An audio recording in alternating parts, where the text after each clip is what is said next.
हमारे हर दिल अजीज़ एमएलए मुफ्ती मोहम्मद इस्माइल कासमी साहब, अतीक लोकवाना साहब, तनवीर कारपेटर, खालिद सिकंदर, नदीम मौलाना, दोस्तों और साथियों,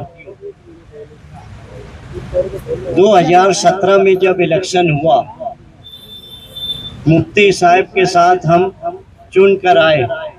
यहाँ के पैनल शेख रशीद साहब मेयर बने और हम लोगों को साल का सिर्फ 4 लाख रुपया फंड दिया। 4 लाख हम कहाँ काम करते, मगर अल्लाह का शुक्र है कि 2019 में हमने मुफ्ती मोहम्मद इस्माइल कासमी साहब को एमएलए बनाया। कोरोना आ गया। 2022 में कारपेटर और मेयरशिप खत्म हो गई।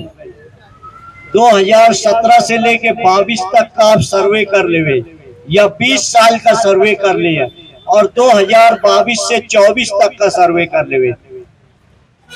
जब कारपोरेशन में लोगों का इक़्तिदार खत्म हुआ, उसके बाद मुफ्ती मोहम्मद इस्माइल कासमी साहब ने पूरे शहर में 2 साल में 800 करोड़ का फंड लाया, जिसमें अभी नदीम मौलाना साहब इस तरफ की सब बातें बताई।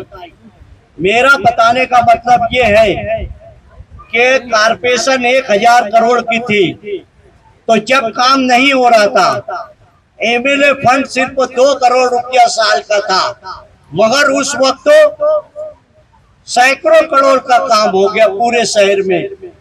आप मुआवजा कीजिए कि शहर में ईमानदारी से काम कौन करता है, उसका साथ दीजिए।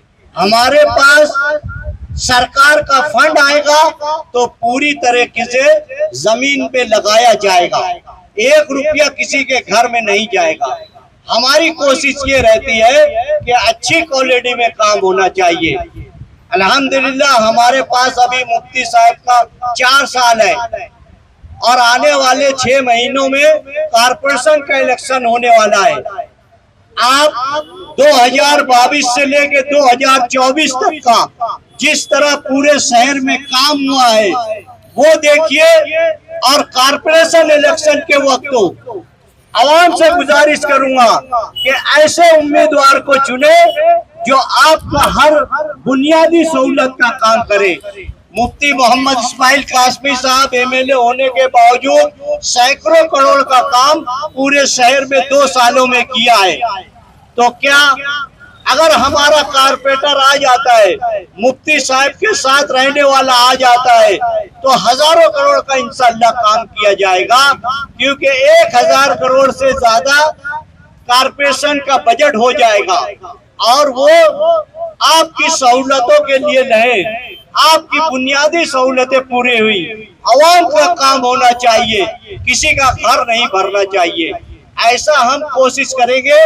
आप ये क्वालिटी देखिए, हमारे अतीक भाई लोखंड वालों को हमने जिम्मेदारी दी है, ये तकरीबन 98 लाख का काम है। आपको अगर गलती लगे तो आप मुफ्ती साहब को फोन कीजिए, हमको फोन कीजिए या उनको रोक कर बोलिए कि ये आप क्वालिटी खराब कर रहे हैं, वही काम रोक दीजिए।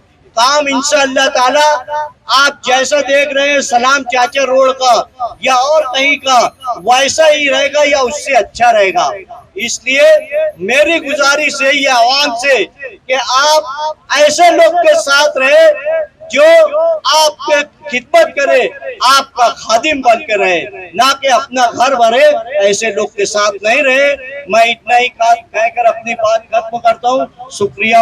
वाखिरुद्दावाना अल्हम्दुलिल्लाह रब्बिल आलमीन। मुफ्ती साहब ने वादा किए थे कि इस रोड को हम बनाएंगे और सलाम चाचा रोड को उन्होंने बनाया, यार खोली रोड को बनाए और आयशा नगर कब्रिस्तान के बाजू की रोड को बनाए और मासूम नाके से लेके मुफ्ती आजम मस्जिद तक की रोड को तामीर किए और जफर इकरा के लग की रोड को तामीर किए।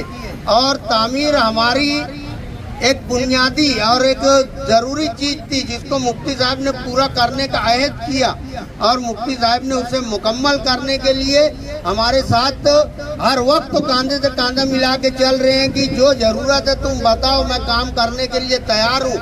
और आयशा नगर कब्रिस्तान के जनाजा हाल की आप तामीर देख लो, दो तामीर है, एक जनाजा हाल मुफ्ती साहब ने तामीर करे, एक जनाजा हाल उन्होंने तामीर की है। आप जाते होंगे कब्रिस्तान, या तो उसका जायजा लो कि उनकी तामीर की हालत क्या है, उनकी क्वालिटी क्या है। और मुफ्ती साहब ने जो काम किए है वो वाकई पायदार और पाए तकमील तक यानी आवाम को इत्मीनान है।